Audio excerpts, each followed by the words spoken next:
Yes sir.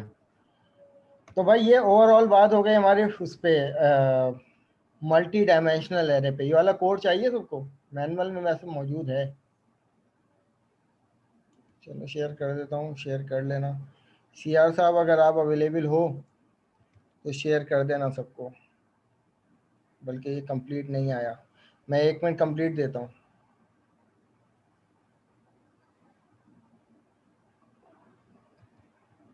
ये वाला जो कोड शेयर कर रहा हूँ आप लोगों से, ये जो है ना यूज़र से इनपुट है मल्टी डायमेंशनल का, और जो ये वाला कोड है वो जो है प्रिंट करवा रहा है मल्टी डायमेंशनल एरे को। ठीक है। अच्छा जनाब, बात हो रही थी जैक्ट एरे की। तो जैक्ट एरे के बारे में यहाँ पर लिखा हुआ है कि jagged array is an array whose element are array. हर एरे के एलिमेंट्स होते हैं, तो जैक्ट एरे भी एक एरे होता है, लेकिन एक ऐसा एरे जिसके अंदर उसके एलिमेंट खुद एरे होते हैं। अब जैसे कि जैक्ट एरे कैसे पहचानोगे कि जनाब ये जैक्ट एरे है, सेंटेंस आपके सामने आ सकता है, पूछा जा सकता है। तो जनाब जैक्ट एरे में हमेशा ये दो इंडेक्सिस ऑपरेटर होते हैं कि ये इंडिकेट करते हैं कि जनाब ये वाला जो इंडेक्स ऑपरेटर है इटसेल्फ ये जैक्ट एरे का है, और ये इंडिकेट करता है कि इसमें आने वाले एलिमेंट्स क्या सिंगल डायमेंशन है। अगर इसमें कोई कॉमा नहीं लगा हुआ तो इसका मतलब जैक्ट एरे के अंदर जो एलिमेंट्स होंगे वो एरे होंगे। वो कौन से एरे होंगे? वो सिंगल डायमेंशन एरे होंगे। और लेकिन अगर हमारे पास एक जैक्ट एरे का सिंटैक्स ये भी होता है, ये देखिएगा, ये कि एक जैक्ट एरे है लेकिन उसके अंदर जितने भी एलिमेंट्स होंगे वो मल्टी डायमेंशनल एरे होंगे। ये डेफिनेशन समझ में आ रही है? अभी कोड पे नहीं आया हूं, डेफिनेशन को समझो सिर्फ। तो हमारे जहन में ये सवाल आता है कि सर एक सिंगल एरे के अंदर मल्टी डायमेंशनल एरे इस्तेमाल हो सकता है? तो जनाब बिल्कुल हो सकता है, जैक्ट एरे प्योर एग्जाम्पल है। तो अब जनाब यहाँ पे देखो, declaring and initialization jagged array. अब यहाँ पर इन्होंने सिंपल, हमने यहाँ से कॉपी किया और सीधा सीधा यहाँ पर एक जैक्ट एरे बना दिया। ठीक है। अब इससे इसका क्या मतलब है कि अब ये जैक्ट एरे इटसेल्फ एक एरे। अब इसके हर इंडेक्स पे हम तो पहले क्या करते थे, हर एरे के इंडेक्स में एक वैल्यू स्टोर करते थे। तो जैक्ट एरे के भी इंडेक्स में एलिमेंट स्टोर होंगे, लेकिन वो एलिमेंट इटसेल्फ क्या होंगे? एरे। कि जैसे कि फॉर एग्जांपल मेरे पास एरे था जैक्ट एरे। अब उसके अगर मैं इंडेक्स की बात करूं तो उसके 0 इंडेक्स पे एक और एरे क्रिएट होने जा रहा है जिसका साइज है वो, उसमें 5 एलिमेंट्स आ सकते हैं। और मैंने यहाँ पे कह दिया कि जनाब 1,2,3,4,5। अब ये क्या है? जैक्ट एरे का पहला एलिमेंट है जो कि 5 नंबरों का एक एरे है। अब इसी तरीके से जैक्ट एरे का दूसरा एलिमेंट मैं चाहता हूं कि भाई इसमें भी एक एरे क्रिएट हो, लेकिन अब ये ज़रूरी नहीं है कि जनाब हम इसमें साइज जो है वो 5 ही रखें। हम जो है वो 3 साइज का एरे रख लेंगे। तो इसमें हमने दे दिए 3 एलिमेंट 1,2,3। ये चीज़ समझ में आ रही है सबको कि अब जैक इटसेल्फ एक एरे है और उसके इंडेक्स में एलिमेंट इस्तेमाल हो रहे हैं, एलिमेंट पास हो रहे हैं एज एन एरे।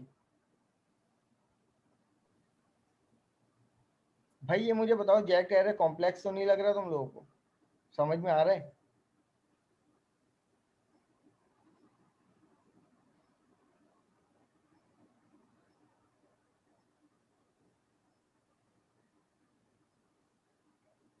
ठीक है। तो ये काफ़ी इंटरेस्टिंग भी है। हावी मत करना अपने ऊपर, समझने की कोशिश करो, आसान सी चीज़ है।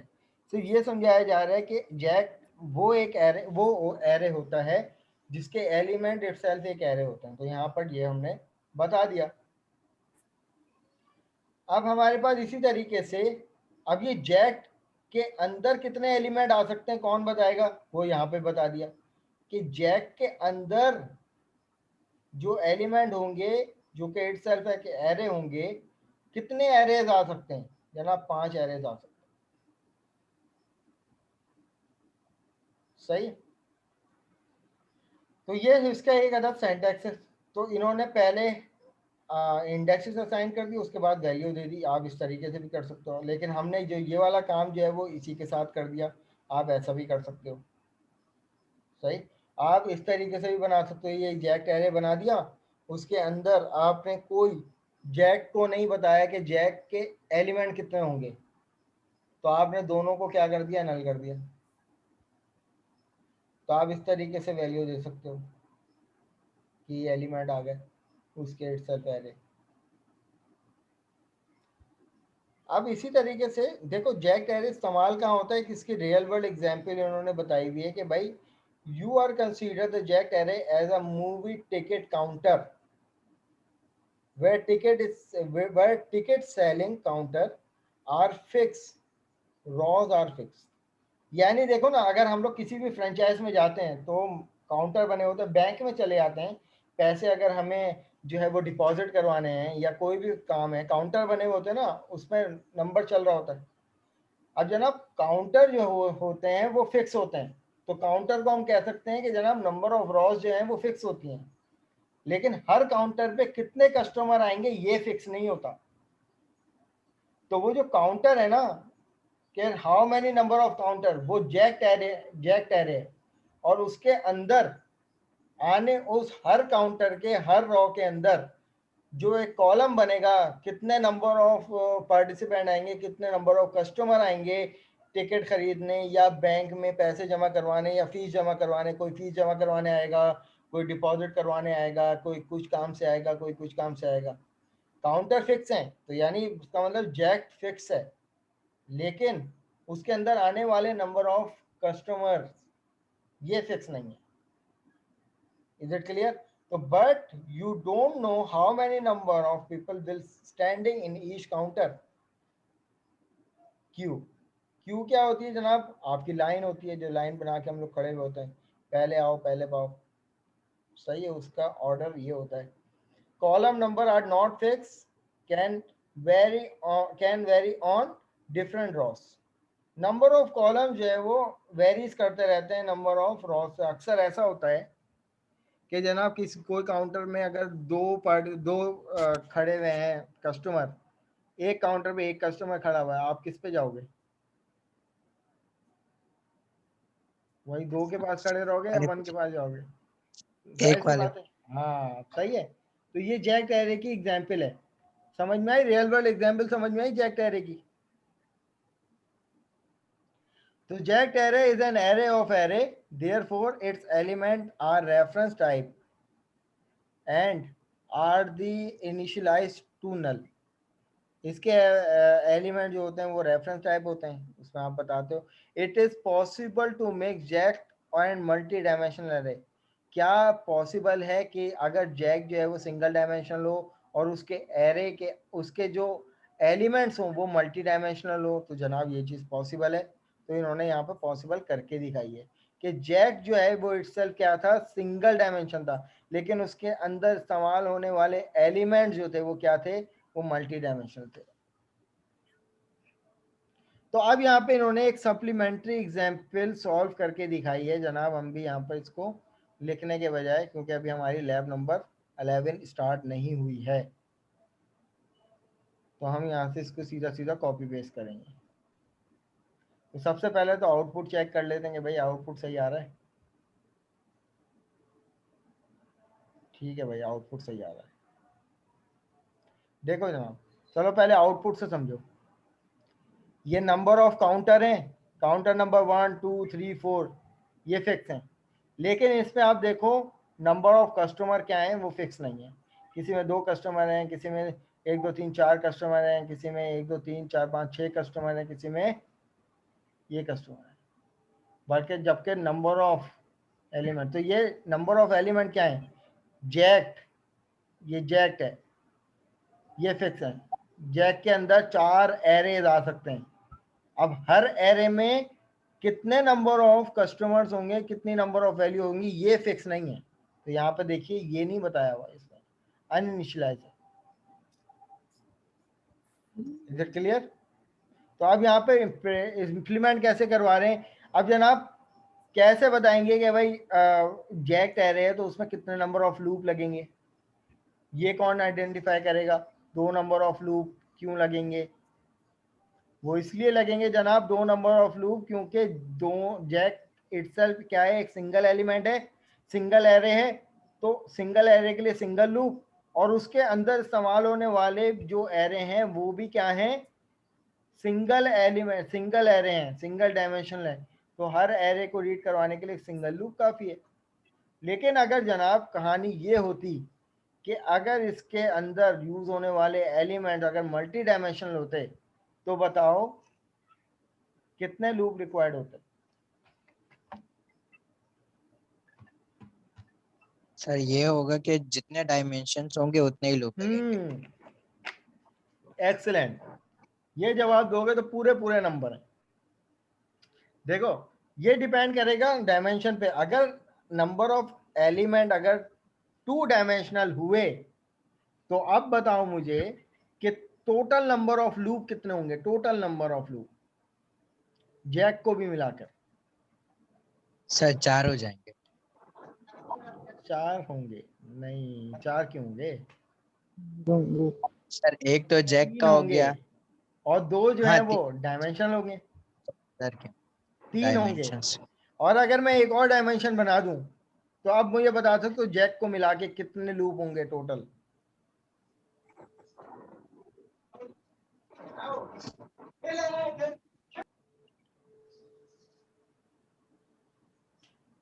जनाब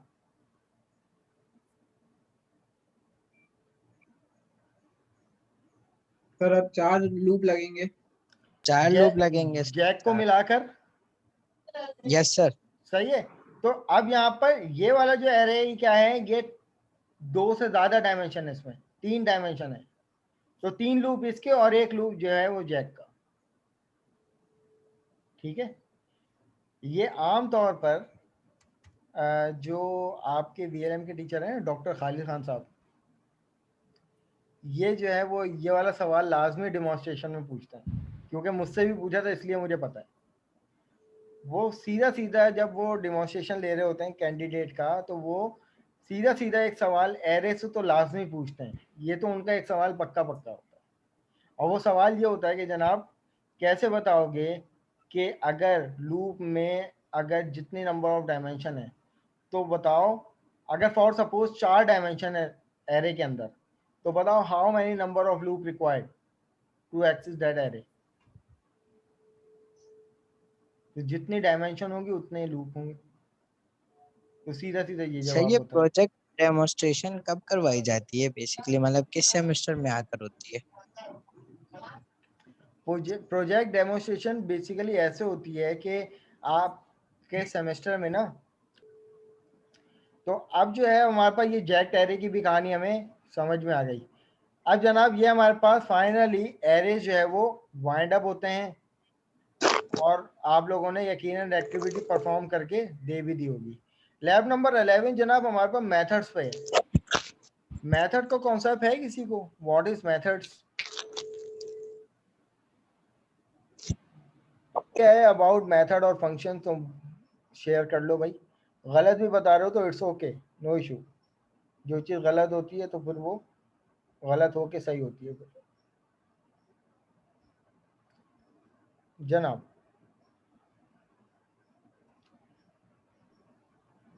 अच्छा जी, सेम होते हैं but not sure about it. देखो जनाब मेथड्स की टर्म्स या फंक्शंस की टर्म, मेथड जो होते हैं ना वो बेसिकली हम जो है प्रोग्रामिंग टर्म में, अगर प्योर प्रोग्रामिंग फंडामेंटल की बात की जाए, प्रोग्रामिंग लैंग्वेज की बात की जाए, तो वहाँ पे हम मेथड और जो है ना फंक्शंस को एक ही कंसीडर करते हैं।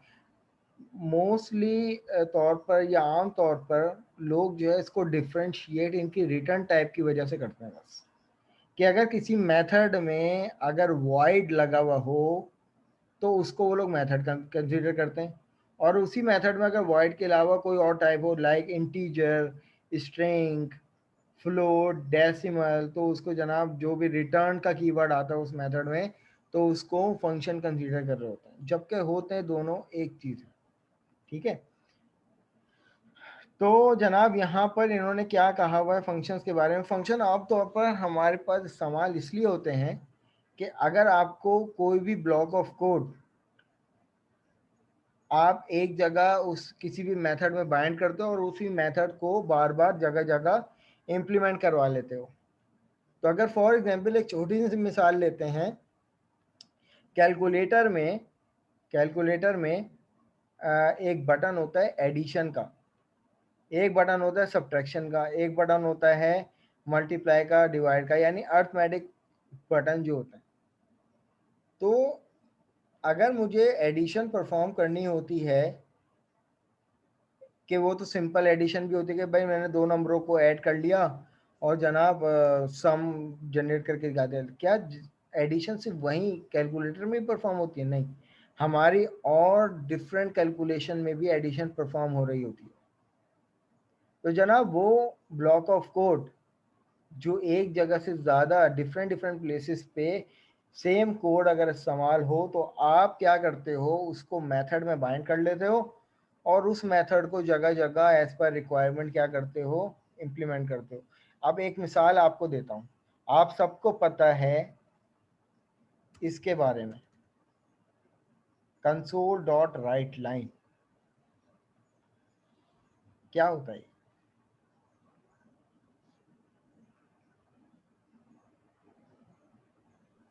ये डिस्प्ले का फंक्शन है। फंक्शन है ना, यानी आप मान रहे हो कि ये प्रिंट फंक्शन है। स्टेटमेंट है सर। ठीक है, ये फंक्शन है। अब क्या ये एक ही जगह सिर्फ इम्प्लीमेंट करवाते हो?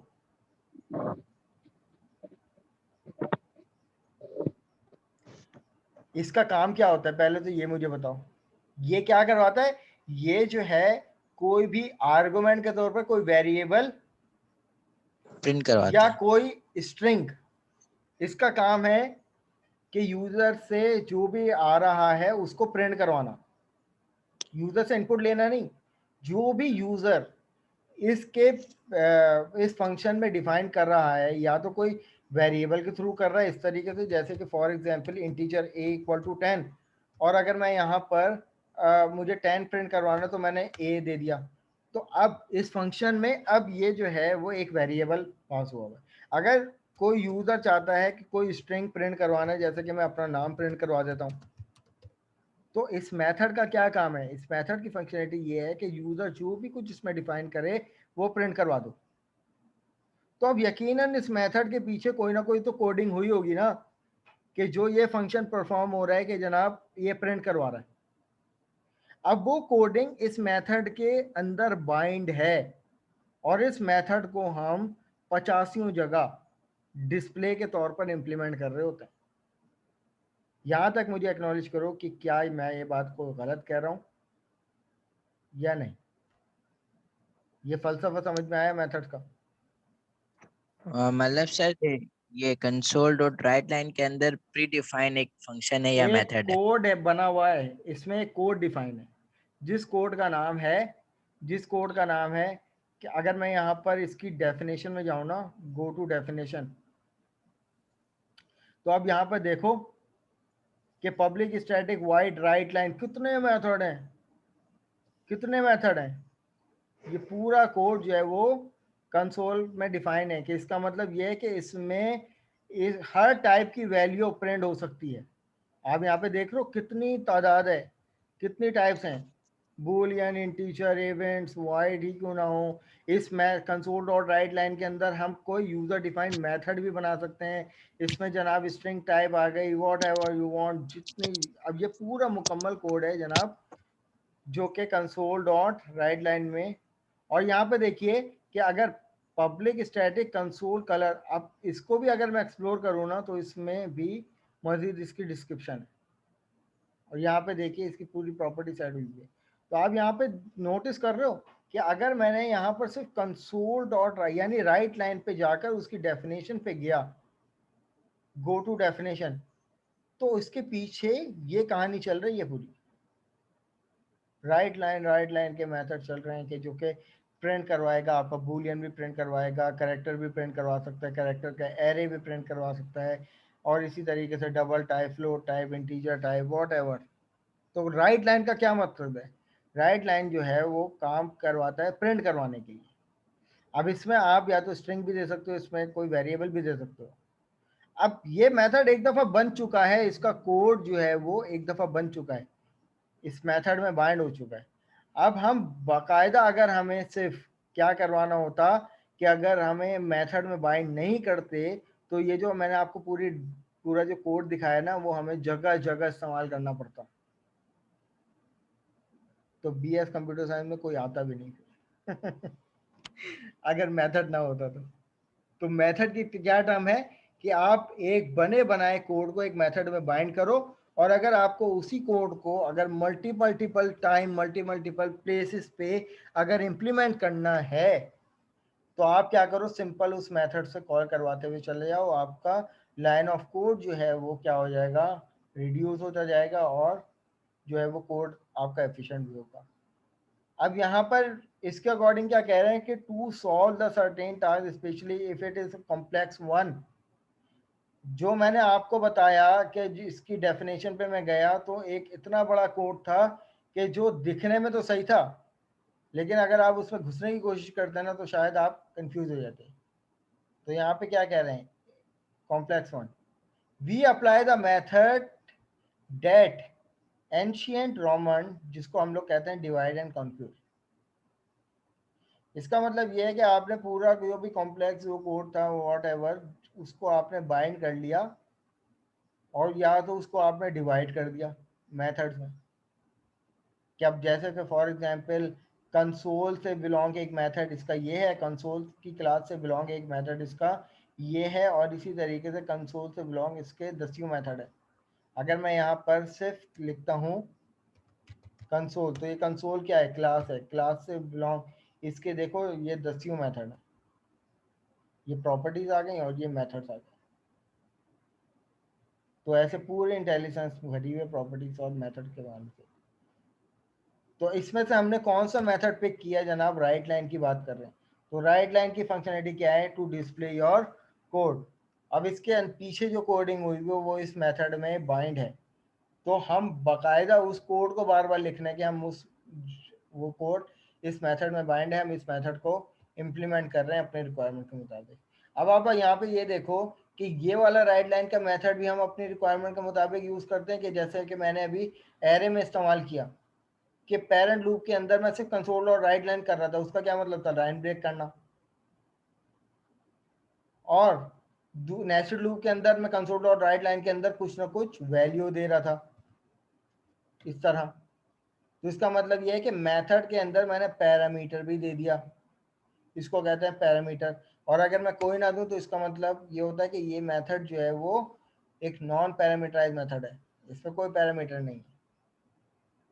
अभी मेथड क्या होते हैं सिर्फ ये समझ रहे हैं कि भाई मेथड की अप्रोच क्या है, कि आप बने बनाए कोड को एक मेथड में बाइंड करते हो, और उसी कोड को अगर आपको मल्टीपल टाइम और मल्टीपल प्लेसेस पे अगर आपको इम्प्लीमेंट करवाना है तो आप मेथड के नाम से डायरेक्ट कॉल करो, राइट। अब जनाब हमारे पास according to this principle the problem we solve must be divide into the smaller sub problem taken separately. They are well defined and easy to resolve the compared original problem. देखो अगर हम लोग addition की ही बात कर लेते हैं कि जनाब अगर यूज़र से इनपुट लिया जाए कि for example enter the number 1, सही है, एक नंबर हमने ए में ले लिया, integer a equal to integer dot parse, और ये आ गया मेरे पास कंसोल डॉट रीड लाइन। अब इसी तरीके से इसी कोड को मैंने कॉपी कर लिया और यहाँ पर पेस्ट कर दिया, और यहाँ पर वेरिएबल नेम चेंज कर दिया मैंने। अब मैं ये चाहता हूँ कि यूज़र से मांगे इनपुट के भाई यूज़र जो भी इनपुट करे 2 नंबर इनपुट करे, और मैं क्या करूँ कंसोल डॉट राइट लाइन में ए प्लस बी कर दूँ।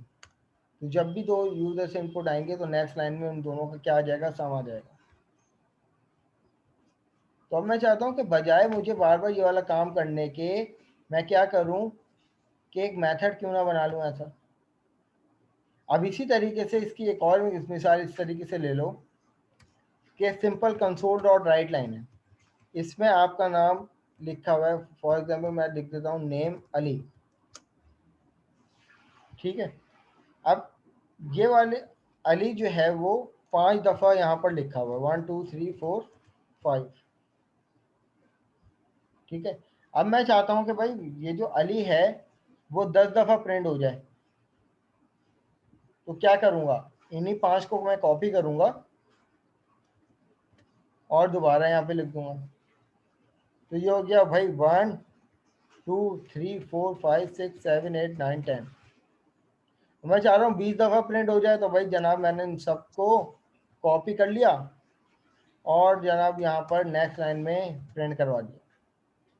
सर लूप भी यूज कर सकते हैं। आप लूप यूज़ कर सकते हो, लेकिन जनाब अगर ये लाइन ऑफ कोड सिर्फ मेरे नाम के अलावा मेरी कोई इंस्ट्रक्शंस होती, जो 20 लाइन ऑफ कोड, समझ लो एक मैंने मॉड्यूल तैयार कर लिया जिसमें कोई भी ऑपरेशन परफॉर्म हो रहा है, अब ये जो है उसमें 20 लाइन ऑफ कोड मेरी लगी। अब यही वाला मॉड्यूल जो है वो मुझे किसी और जगह पे भी इम्प्लीमेंट करना है, तो क्या मैं इस कोड को उठा के दोबारा से किसी जगह पेस्ट करूंगा सेम कोड को? क्या ये सही अप्रोच है आपके हिसाब से? कितने लाइन ऑफ कोड बढ़ गए मेरे? या मैं बजाय क्या करूं कि ये जो मेरी 10-20 लाइन ऑफ कोड है इनको कट करूं, एक मेथड बनाऊं। कहाँ मैं मेथड कहाँ बनेगा, आप मेन से बाहर निकल कर मेथड बनाओगे, क्योंकि मेन खुद एक मेथड है। पब्लिक स्टैटिक वॉइड शो के नाम से मैंने एक मेथड बना लिया, और ये जो 10 की 10 लाइन ऑफ, जो 20 लाइन ऑफ कोड थी वो मैंने यहाँ पे पेस्ट कर दी। अब मैं ये चाहता हूँ कि जनाब ये 20 ऑफ लाइन ऑफ कोड जो है वो 2 दफ़ा इम्प्लीमेंट हो जाए, तो मैं क्या करूँगा, इस शो के मेथड को एक दफ़ा जब मैं प्रिंट करवाऊँगा, जब मैं इम्प्लीमेंट करवाऊँगा मेन में, अब ये देखो एक दफ़ा मैंने कोड बना के इस मेथड में बाइंड कर दिया, अब मेन के अंदर सिर्फ मैंने कितनी इंस्ट्रक्शन लिखी कि जहाँ मुझे इम्प्लीमेंट करवाना है, मैंने सिर्फ मेथड को उठाया और कॉल करवा दिया। तो अब इससे क्या होगा कि वो जो 20 का 20 लाइन ऑफ कोड था ना वो चल गया। इसी तरीके से कि भाई अगर आपको 3 दफ़ा इस 20 लाइन ऑफ कोड को इम्प्लीमेंट करना है, तो जनाब आप इस मेथड को 3 दफ़ा इम्प्लीमेंट कर लो या 2 दफ़ा इम्प्लीमेंट कर लो, तो ये क्या होगा, ये 20 दफ़ा चल जाएगा लाइन ऑफ कोड। मकसद सिर्फ प्रिंट करवाना नहीं होता क्लास, ये प्रिंट करवाना आपको सिर्फ इंस्ट्रक्शन को समझाया जाता है कि जनाब ये प्रिंट की जगह आपकी कोई और भी इंस्ट्रक्शन हो सकती थी। तो अब यहाँ पे मजीद क्या कह रहे हैं कि using the same analogy whenever we write the software program we aim to solve the particular task। अगर हम इसी एनालॉजी को यूज़ करते हुए चलें तो जनाब अगर हमें एक प्रोग्राम, सॉफ्टवेयर प्रोग्राम बनाना है, किसी भी पर्टिकुलर टास्क को सॉल्व करना है, तो do it in the efficient and easy to make. अब आप मुझे बताओ कि मैंने अपना ब्लॉक ऑफ कोड जो है वो एक मेथड में बाइंड कर दिया, अब यहाँ से अगर मैं कहूँ कि भाई ये इम्प्लीमेंट कहाँ हुआ है, तो इम्प्लीमेंट करवाना अब आप लोगों के लिए आसान है या नहीं? कि आपने क्या किया, सिर्फ मेथड को यहाँ पे कॉल करवा लिया, इस मेथड पे भी 20 लाइन ऑफ कोड की इंस्ट्रक्शन है, इस मेथड में भी 20 लाइन ऑफ कोड की इंस्ट्रक्शन है, 2 दफ़ा मेथड को कॉल करवा लिया, जो है वो 40 लाइन ऑफ कोड जो है वो आपके एग्जीक्यूट हो गए, बजाय इसके कि 40 लाइन ऑफ कोड आप जगह जगह लिखते रहो। तो अब ये है कि इजी टू यूज़ है, इजी टू रीड है। तो यहाँ पे देखें easy to make way is used to same mention above in the principle divide and conquer. We separate the given task into smaller tasks, then develop the solution for them and put them together into a one program. Those smaller tasks can call the subroutine। अब एक module है, उसके different different task हैं, और हर task को अगर आप अगर आप कंसिडर करते हो तो वो सब रूटीन कहलाती है। एक मॉड्यूल है जिसमें 3 एक्टिविटी परफॉर्म होती हैं, 3 सब टास्क परफॉर्म होते हैं, सही है। कि अब एडिशन की बात कर लो, क्या सिर्फ 2 नंबरों की एडिशन करवाते हो आप लोग? अगर मैं आप लोगों से पूछूं टास्क क्या है, एक है, उसके सब टास्क क्या हैं कि जनाब अगर हमें एडिशन परफॉर्म करवानी है तो हम एक दो नंबर लेते हैं या दो से ज़्यादा भी, जो हमारी रिक्वायरमेंट होती है हम जो है वो यूज़र से इनपुट लेते हैं और ऐड करवाते हैं। एज पर रिक्वायरमेंट होती है सर। सही है ना, तो उसको हम लोग कहते हैं सब routine. In the other programming languages subroutine can be named as a function। तो अदर प्रोग्रामिंग टर्म में उसको फंक्शन और प्रोसीजर कहा जाता है। इन सी शार्प उसको कहा जाता है मेथड्स। सही है, जबकि मैं यहाँ पे कह रहा हूँ कि ये मेथड, प्रोसीजर्स और जो है वो फंक्शन जो है वो सब एक ही होते हैं। सही है, आप सब जो है वो पर्सन हो, लेकिन अगर आप लोगों को कहा जाए कि जनाब अगर आपको यूनिवर्सिटी में बिठा दिया जाए तो आप लोग पर्सन नहीं हो, अब आप लोग स्टूडेंट हो। अगर आप लोगों को किसी बस में बिठा दिया जाए तो जनाब अब आप लोग पर्सन नहीं हो, अब आप लोग पैसेंजर हो। सही है, तो नाम से डिफरेंट हो तो पर्सन ना, इंसान हो ना सारे के सारे। तो ये कहानी। तो व्हाई वी यूज मेथड्स, पूछिए पूछिए क्वेश्चन पूछिए। जैसे अभी हमने यहाँ पर एक मेथड बनाया या फंक्शन बनाया, सॉरी, अभी प्रोग्राम के अंदर ना, सेम प्रोग्राम के अंदर हमने उसका कॉल भी किया। अब मैं कोई ऐसा फंक्शन बनाने जा रहा हूँ कि जो मुझे किसी दूसरे प्रोग्राम में भी यूज कर सकते हैं उसको, जैसे ना, तो हम उसे जाके लाइब्रेरी में सेव करेंगे। लाइब्रेरी पहले रेफरेंस देना पड़ता है। देखो मैं एक एग्जांपल तुम्हें करके दिखाता हूँ इसी की। अच्छा क्वेश्चन है। देखो जनाब होता ये है कि जैसे मेरे पास सॉल्यूशन एक्सप्लोरर में देखो इस टाइम कंसोल एप्लीकेशन मेरा सॉल्यूशन है और उसमें कितने नंबर ऑफ प्रोजेक्ट हैं, 1। सही है, अब इसमें इसी में मैं जाके एक और प्रोजेक्ट ऐड कर लेता हूँ। यहाँ पे मैंने कर दिया एक और प्रोजेक्ट ऐड, और इस प्रोजेक्ट को मैंने नाम दे दिया for suppose class library project नाम दे दिया।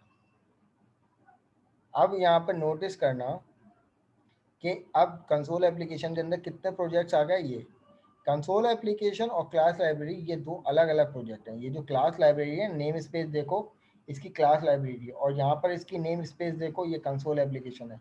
दो अलग अलग प्रोजेक्ट हैं, इसकी असेंबली बिल्कुल डिफरेंट है। अगर आप चाह रहे हो कि जनाब कि ये जो क्लास लाइब्रेरी है इसके अंदर फॉर सपोज कोई मेथड आपने बना दिया, मैंने यहाँ पे बना दिया पब्लिक वॉइड डिस्प्ले का, ठीक है, मेथड बना दिया, और इसके अंदर मैंने सिर्फ कंसोल डॉट राइट लाइन करके अपना नाम दे दिया सैयद अफान अहमद। ठीक है, मैं इसको स्टैटिक कर लेता हूँ, पब्लिक स्टैटिक। ठीक है जनाब, अब ये किसका पार्ट है, ये मेथड किसका पार्ट है जनाब, ये क्लास लाइब्रेरी, ये अलग प्रोजेक्ट का पार्ट है। अगर मुझे उसको कंसोल एप्लीकेशन में इम्प्लीमेंट करना है ना, यानी यहाँ पे इम्प्लीमेंट करना है, मैं यहाँ से भी फिलहाल ये हटा देता हूँ ताकि ये, ठीक है, अगर मुझे यहाँ पर इम्प्लीमेंट करना है ना, तो अब इसको इस टाइम ये नहीं पता, अब ये जो मेथड है डिस्प्ले का ये किसका पार्ट है, ये इस क्लास का पार्ट है, क्लास के अंदर बना हुआ है ना, और ये क्लास किसका पार्ट है, इस नेम स्पेस का पार्ट है। अब कंसोल को जब तक इसकी नेम स्पेस नहीं पता होगी, ना तो वो इस क्लास को जानता है ना तो इस मेथड को जानता है। ऐसा है या नहीं? सही बात है सर। ठीक है, तो अब सबसे, और नेम स्पेस कब मिलती है आपको, जब आपके पास रेफरेंस मौजूद हो। अगर आप यहाँ पे इसके कंसोल में हमें इंप्लीमेंट करना है ना इसको, तो आपको सबसे पहले रेफरेंस देना पड़ेगा। रेफरेंस में जाओगे, ऐड रेफरेंस करोगे, और यहाँ पर प्रोजेक्ट में जाओगे, ये देखो क्लास लाइब्रेरी आ गया, क्लास लाइब्रेरी को सिलेक्ट करोगे। आपने नेम स्पेस से भी पहले एक काम करना होता है, रेफरेंस ऐड करवाना होता है। अब कंसोल के पास रेफरेंस मिल गया क्लास लाइब्रेरी का, जब रेफरेंस होगा तो आप नेम स्पेस भी इजीली कॉल करवा सकते हो यूजिंग क्लास लाइब्रेरी वन। जब नेम स्पेस मिल जाएगी तो आपको क्लास वन भी मिल जाएगी। देखो अब ये नेम स्पेस मिल गई, जब नेम स्पेस मिल जाएगी तो क्लास वन भी मिल जाएगी। ये देखो क्लास वन मिल गई, C1 इसका ऑब्जेक्ट बनाया इक्वल टू, अब मुझे क्लास वन डॉट करने के बाद देखो डिस्प्ले का मेथड भी मिल गया। अब जब मैं यहाँ पर इसको इम्प्लीमेंट करवाऊंगा तो ये सीधा सीधा मुझे अफान प्रिंट करके दे देगी।